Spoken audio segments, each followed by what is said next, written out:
அவன் அதன் பிறகாக தான் நாம் பார்க்கிறோம். அவன் இந்த 28வது வசனத்துல தேவன் தாம் செய்ய போகிறதை பார்வோனுக்கு காண்பித்திருக்கிறார். நாம் கடந்த நாட்களில் தியானித்தோம். அவன் பார்வோன் அவன் ஒரு தேவ மனிதன் கிடையாது. அவன் பார்வோன் அவன் ஒரு தீர்க்கதரிசி கிடையாது. அவன் பார்வோன் அவன் சுவிசேஷகரோ மற்ற எந்த ஊழியக்காரோ போதகரோ கிடையாது.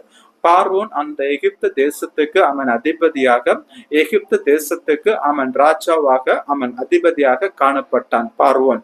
அவன் இந்த நாட்களிலும் அவன் இந்த யோசேப்புடைய நாட்களிலும் இந்த எகிப்து தேசத்திலும் அவன் வேறு அநேக அவன் ஊழியர்கள் அவன் தீர்க்கதரிசிகள் அநேகம் இருந்திருப்பார்கள். அவன் தேவ மனிதர்களும் அவன் தீர்க்கதரிசிகளும் சுவிசேஷர்களும் அவன் அநேக பேர் அவன் இருந்திருப்பார்கள்.